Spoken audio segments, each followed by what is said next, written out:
Well, I'm really excited to share this video with people. Shabina, I'm really excited that we are here together. And for those of you who have tuned in, Shabina and I met this past December, and it happens to be February the month of February that we're in right now.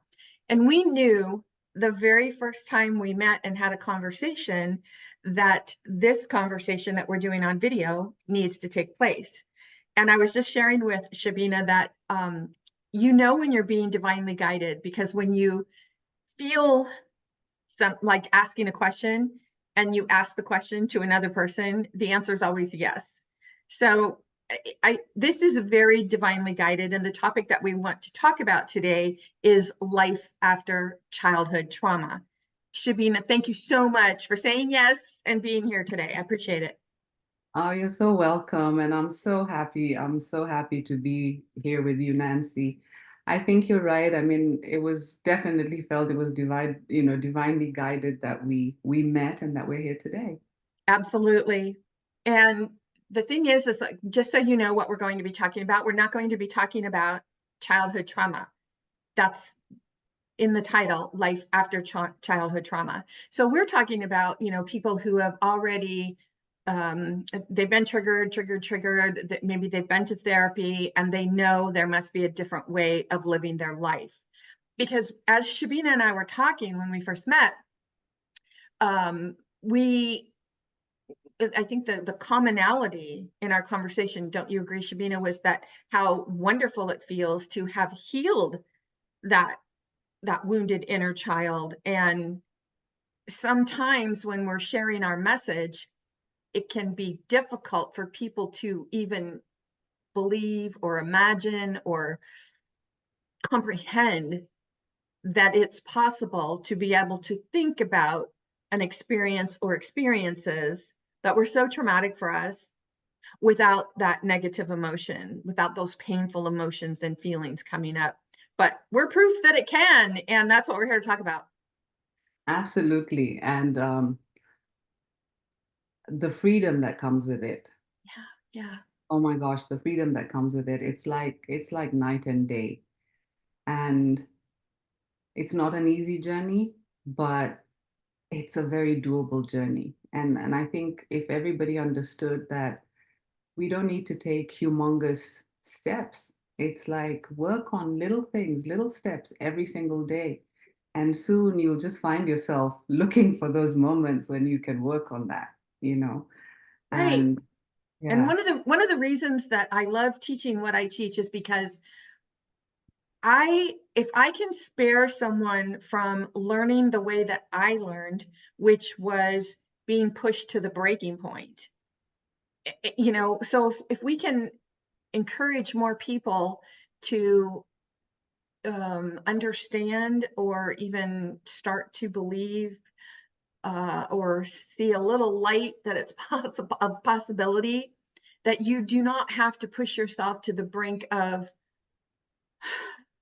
hitting rock bottom before you take action. But honestly, when you learn to do the inner work, then the more you practice it day in and day out, when you sense something is taking you out of alignment with your true self, you say, oh, okay, I see that, I'm being given the opportunity to come back to center. Do I want to do that, or do I want to struggle? And it gets so much easier instead of that constant overwhelming feeling of, oh gosh, the sadness or the anger or the guilt or the depression, that depressed anxiety feeling, that anxious feeling of, I can't handle this anymore. And when you know that it's possible, then you know that you can do anything. no, that's very true. And I mean, I can look at my own example. When we talk about this, and for anybody who's watching and you're in that period when you're really having a hard time, don't hide it. Yes. I hid it. And, it was just a few people who knew, and I was really, really having a hard time. And it was we get so afraid of being judged by others. Right. Um, we put so much energy into how others see us, what they Yeah. think of us. And so we push all those things that we think will make us unsightly to others. Right. And yet, if you think about it, we're all made from one source, from God, and He made us all with love, and He made us all perfect in the way that we are. I'm so glad you said that, because I think that if anybody takes anything away from this, if you can remember that when you're feeling negative, off, frustrated, any fear-based feeling, that is you choosing a feeling that is taking you out of alignment with your higher self, your God self, your the creator within you. And sometimes that is maybe all that someone really needs to know or understand or hold on to, because when we have those feelings, it's our mind that gives it a reason. It's our mind that gives it a definition. Oh, I'm feeling this way because of this experience that I had, this trauma that I lived through. And so we're actually reliving it and recreating it in the present moment. But when we understand that everything is energy and that we are creating these emotions in our body in the present moment, because emotions our energy in motion, when we understand that, now it gives us more autonomy to say, oh, okay, yeah, I know that I have power over this instead of this having power over me. I'm so glad you brought that up. Yeah, it definitely is because, I remember when I was going through, those dark periods, Yeah, I actually sort of, now that I think about it, I felt so comfortable in it. I, it was, I didn't want to move to that uncomfortable area that I needed to push me towards healing. yeah, Instead, I was like holding on to it. I was attaching so much to it. It became my identity. yeah. I call it the known zone. This is what I know. You can't go back and undo what was done. So I know that this is what happened. And I know that because that happened, this is who I am. And just like you said, it creates the identity. And Mhm. because of that, we're living in our known zone. That's that part of our mind. And for all of you watching, don't Google it. It's a Nancy word. It's one of those words that I glommed onto years ago, and I use it when I talk. But that's the truth of it, because we have this knowing in our mind, and we believe that, oh, this must be who I am. This is why I show up like I do, or this is why I don't have the things that I want. And that's all in our known zone. Mhm. And so, all that negative energy I was holding on to, I kept putting that out into the universe and it kept giving me more of it. I truly understand that today. And then, um, so slowly as you start sort of understanding that we had discussed about this before, your beliefs, Yeah.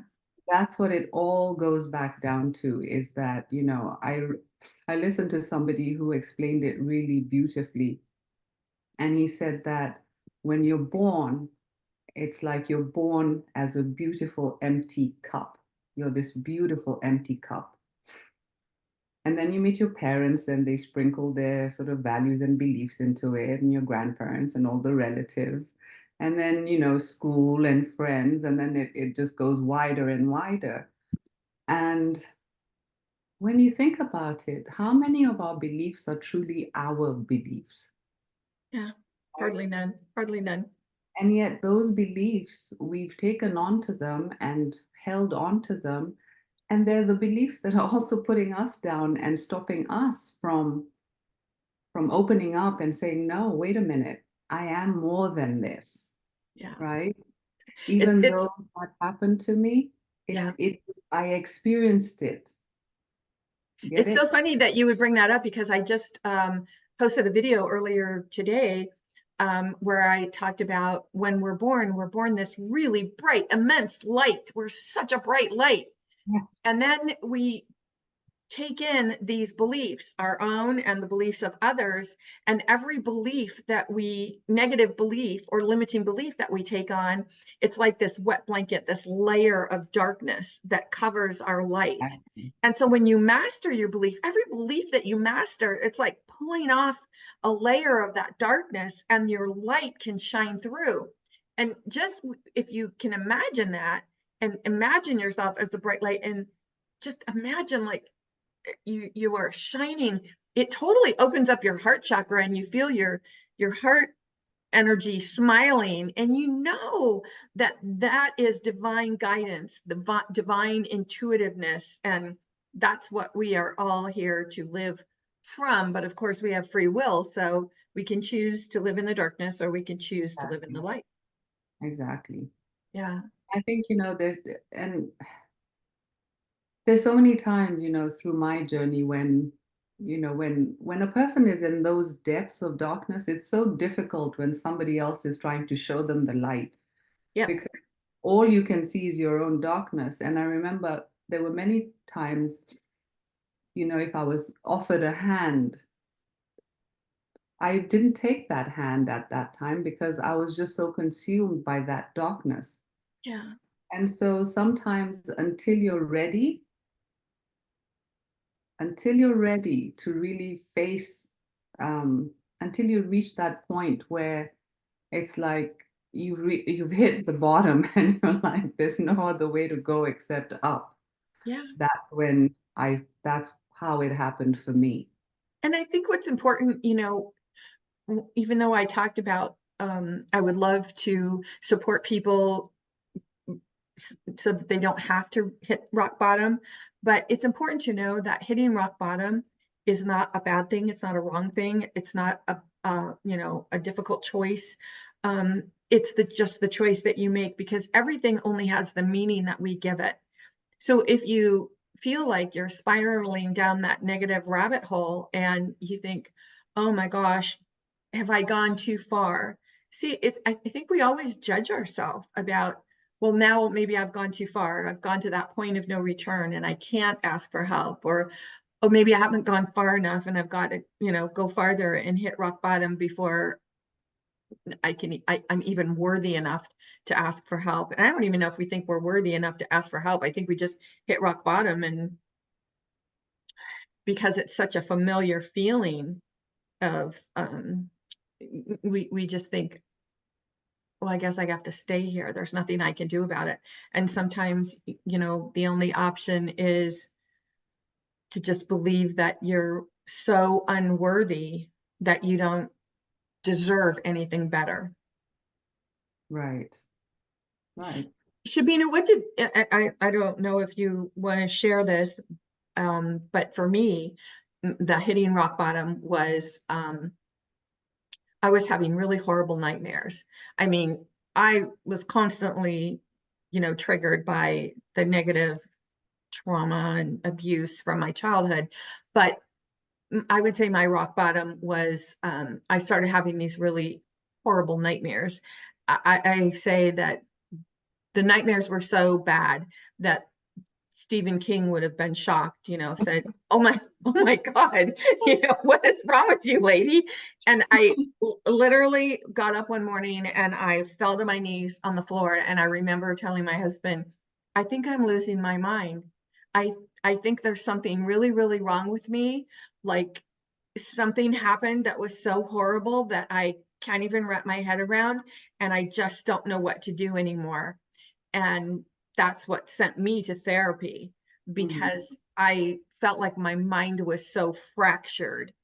And I know that a lot of people refer to that as like a breaking open, Right. like you break open an egg. But that breaking open process, it can be very scary. But again, nothing has meaning until we give it meaning.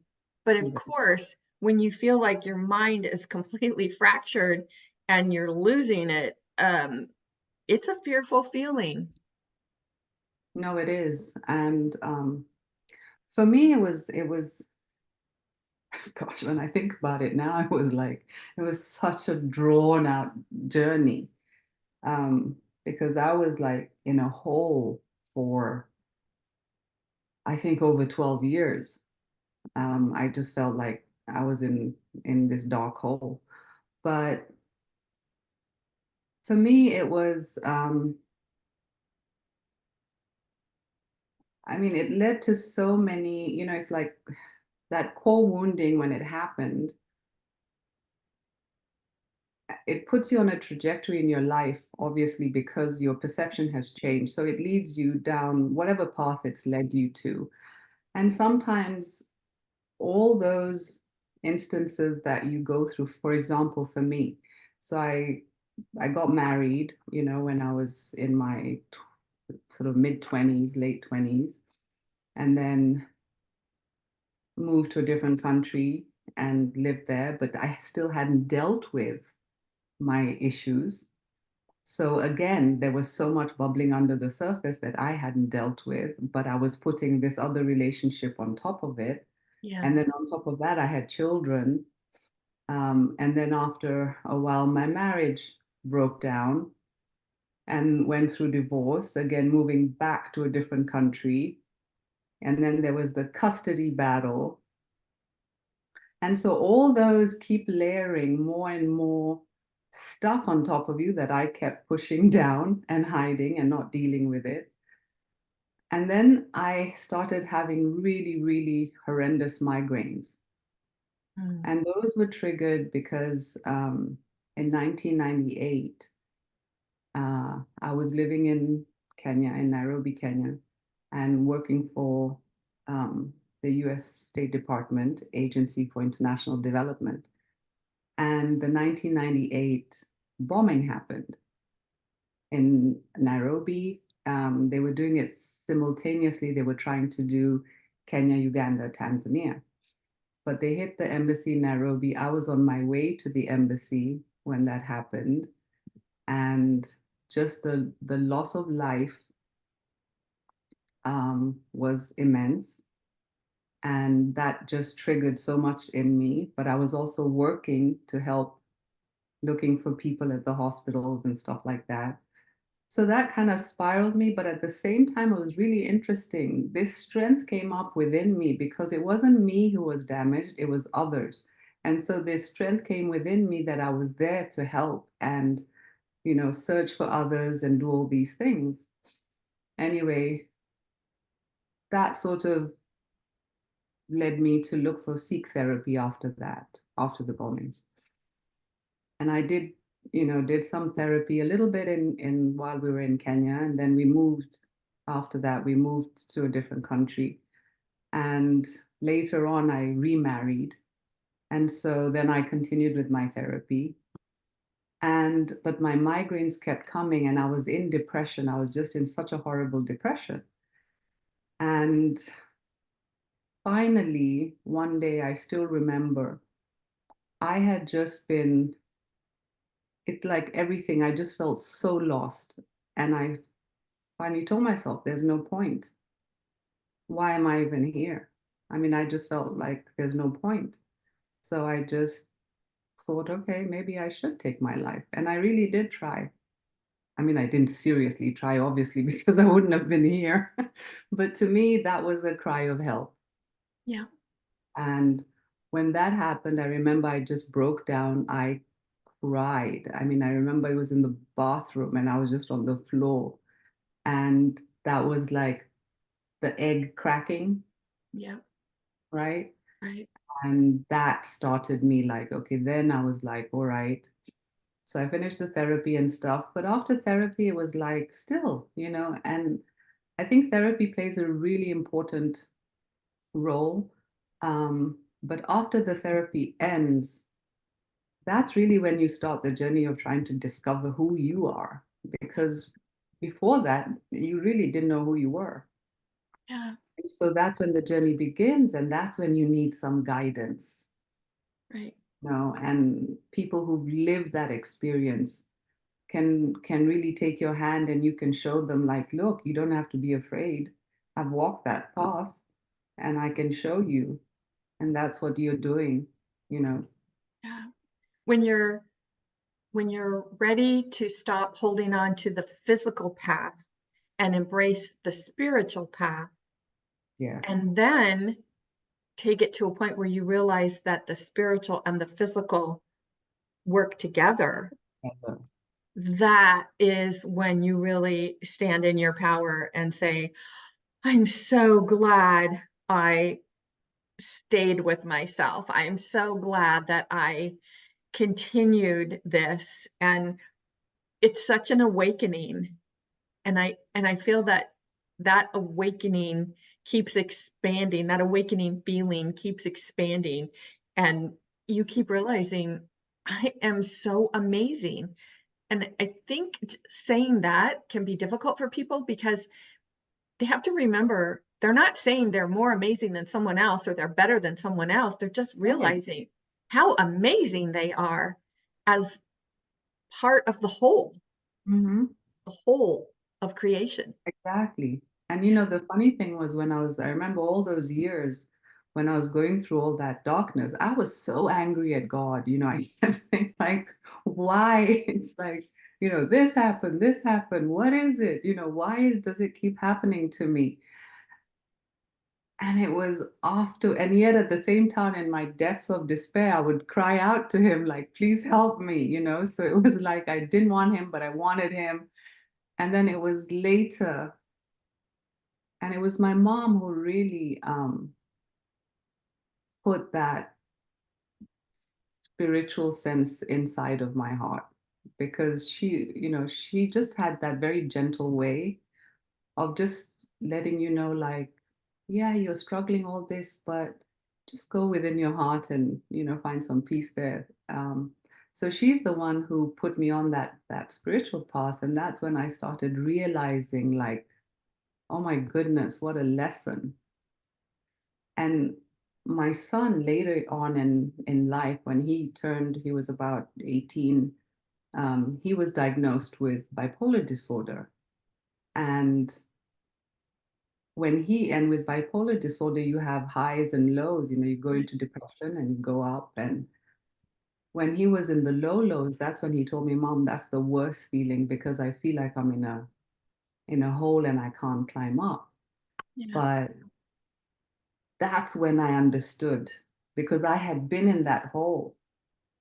But Yeah. by the time he was in the hole, I was able to be there for him Yeah. and show him, like, okay, you are in that hole, but here's my hand, we're gonna walk together, we're gonna get you out of it. Yeah. And so that was a wake-up call for me to say, like, oh my goodness, God, you put me through all that so that I knew how to be for my son. Exactly. And I think that it's really underrated about how when we heal ourselves, when we allow ourselves to be free of those negative emotions and we heal that wounded inner child, we not only increase and expand and improve our own life, but we increase and expand and improve the lives of everyone we come into contact with. Oh, Doesn't wow. matter. Yeah, it doesn't matter if afterwards you say, "Oh, I'm gonna go out and teach this," like you and I are doing. I mean, it could be, like you just said, for your son. Oh, yeah, And I feel that, doing the work that I did, it taught me to break the cycle of abuse so that I didn't turn around and, live that way with my daughters. And because they say that abused children often become abusive parents. So when you learn to break the cycle, then, okay, now the cycle's broken. So you're not turning around and teaching your children that this is the way life is. You're teaching them a different way. And that's so powerful. And now, all of my children, my grandchildren, my great grandchildren, they're so amazing and living amazing lives. And, because they've never had to deal with those experiences. exactly. Exactly. And I mean, I can. I can see a huge difference just in my life, just with my husband. I mean, you could tell. I mean, they say when you have that, even in your home, my home feels lighter. There's Yeah, more light in my home. It's yeah, not as dark and heavy as it felt before. And that was my energy, yeah. right? And so all your relationships change. One thing I think is really amazing about your story is that you met your second husband, who you've been with for years now, during the bombing when you were helping look for survivors. Yeah, it was actually, it's an interesting story because I used to go to the embassy in Nairobi. I had to go pick up documents every morning. That was part of one of my duties. So they'd get me a car and I'd drive there and go into the basement at the embassy. And I'd always see him standing there. He'd always stand there having a smoke. And we never spoke. It was just I'd get out, go do my work, and then I'd leave. And the day of the bombing, um, I was ready to leave, and the motor pool, who they had gave cars out and stuff. I called them, and they always had the car ready because they knew, every day she leaves at this time. And that day, Nancy, they didn't have the car ready. And I'm usually very calm and everything, but that day I was really like telling him, like I was talking to him and saying, like, what do you mean you don't have a car? You're supposed to have a car for me and stuff. So like my ego was coming through. And he was like, Shabina, it's okay. Don't worry. That delay saved me Yeah. because whenever we'd go to the embassy, we would park in the basement. And that's where they did the bombing, was right at that area. Anyway, so as soon as it happened, the first person I thought of was my husband because he always stands in the basement. So the first person I thought of was him. I didn't even know this guy. I'd been introduced to him once by a friend of mine. Um, but that's how we met under And those And circumstances. that's the thing, your ego mind said, this is a negative experience. The car's not ready, blah, blah, blah, blah, blah, whatever, Right. the conversation in your head was.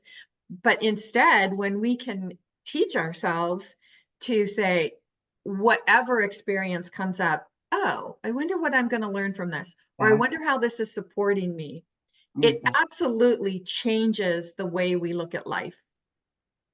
No, it absolutely does. And Yeah, I think as you go on this journey, and that's one of the things that's really helped me, is that we all have these little fears and anxieties and stresses of every day. We have so many thoughts that run through our head, our minds. But if a thought comes in that's sort of disturbing you, just sit with it for a few minutes. yeah, Is it true? What is it trying to show me? yeah, What is it trying to tell me?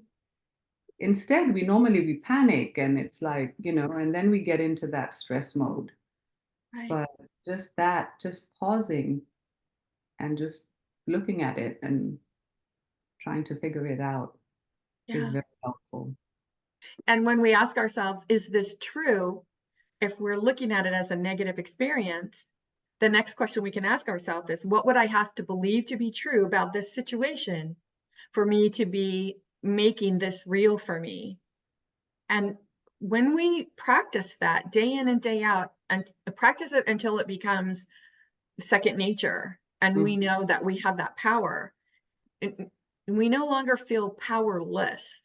And oftentimes, when if we're still in that negative emotion or that pain of a childhood trauma, we feel powerless because something was done to us. Someone took advantage of um, their station in life, Right. to do something to us that we had no control over. And that can really create a feeling of powerlessness that we bring with us into adulthood, and it can affect us financially, uh, mentally, spiritually, physically, in our relationships. So when we learn to heal that wounded inner child because of childhood experiences, it's so freeing, and It it is. frees us to live an amazing life. No, absolutely. That's very, very true. And I think one of the other things I wanted to mention is that, I went because of what happened, I think the way some people respond to it is one of the ways I responded to it is that I became a people pleaser Uh, because it was like if anybody needs something, I'm there. Who needs whatever, I was there. And it's like personally, it's like whatever I had planned, if somebody else needed it, I would drop me and do for them.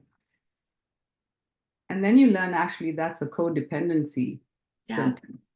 But I think a lot of women have that people pleasing mentality or thought process because it, and people pleasing can also be just a matter of, I'm going to do this so this makes this person happy, because your intuition knows that if you don't give them what they want, Yeah, exactly. whether it's going to erupt in physical violence, mental violence, verbal abuse, and then we go down that rabbit hole of, oh my gosh, that means I might lose my job, or I might lose my spouse, or my marriage is going to come to an end, or whatever those stories are that we tell ourselves, those what if stories. And it's really an opportunity for us to live in our heart space, our feeling nature, get in touch with our feelings. And, when we feel that people pleasing urge come up, we can ask ourselves, am I wanting to please this person out of genuine love for me and this person? Right. Or is it something fear based? And when we can answer that, then we make choices based on our own uh, self-worth and our own self-preserving opportunities. Yeah, and I think it's just, to understand that it it's a way we used to cope. Yeah, So we went to the mind. right. So we did everything from the mind. Yeah, Now we need to start to drop into the heart and start doing it exactly. from the heart, Exactly. you know. Shabina, thank you so much for having this conversation with me. We just never know who is meant to hear our words today. We never know how sharing the opportunity of life after childhood trauma can impact others. But anyone listening to this, anyone watching this, you were asking questions to the universe, and there's an answer in here somewhere, whatever that answer is. So if you are feeling like you want to reach out and ask for help, follow that guidance. Just like I said, ask yourself, am I feeling fearful, or am I feeling like there might be a reason that this is happening? And always err on the side of positive. Because if you're feeling like you want to reach out, know, absolutely know 100% that you deserve to reach out. Thank you, Shabina. I really appreciate you having this conversation with me. Thank you, Nancy. It was great. Thank you. Yeah. So for all of you out there, ciao for now. Bye.